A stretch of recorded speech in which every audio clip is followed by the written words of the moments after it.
Please visit tradingsim.com to simulate this trading lesson. Hey day traders out there, this is Al Hill from tradingsim.com. Today we're going to give a very quick lesson on actually using trend lines on indicators, right? So not only can you use trend lines on the price action on the chart for candlesticks, you can also use them on indicators.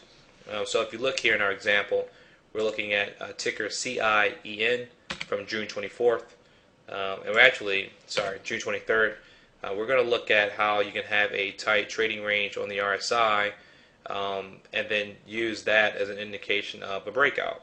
So again, for trading ranges on RSIs, we kind of talked about this in previous videos, you're going to want to make sure that you have some sort of historical trading in terms of the price action of the RSI. You're going to make sure it does not really hit a lot of extremes for at least 3/4 of a day to one full trading day. This will allow you to better determine when a breakout occurs, whether it has real juice behind it. So in this example for Sienna rather, you have a top of the RSI range, which starts here at this gap that failed, so approximately right in here. And as you can see, this is nicely contained by a horizontal trend line across more than one day. So you kind of start here. This is a full day under this range. This is almost basically a day and a half, if you will. And if you look here, we have a bottom of the range, which is again pretty tight as well. So, and as you can see, price wasn't a lot of volatility. Stock just pretty much drifted in the direction of the primary trend.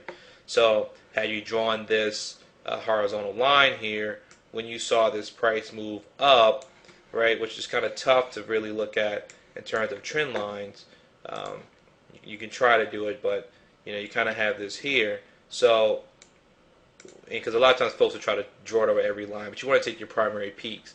So what you want to look for in this example, you want to see a breakout of the RSI, right, over this horizontal trend line that you've drawn here directly in the chart.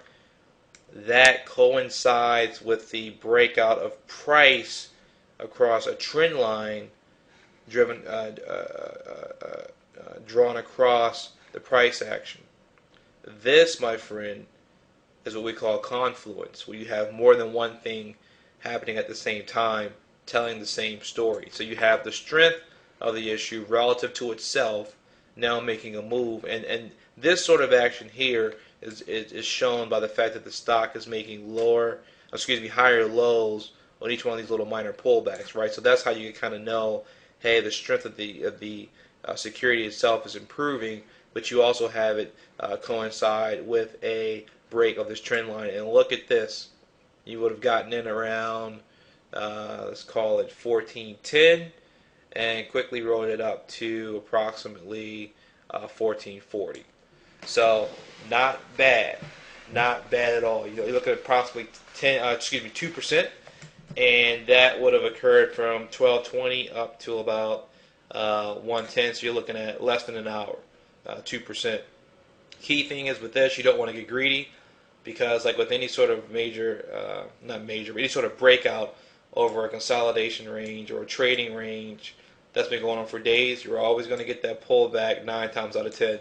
So you don't want to get greedy, but it's an easy way to make money without a lot of work, right? You're just looking for a break of a tight range on the RSI as well as a break within the range on the price chart.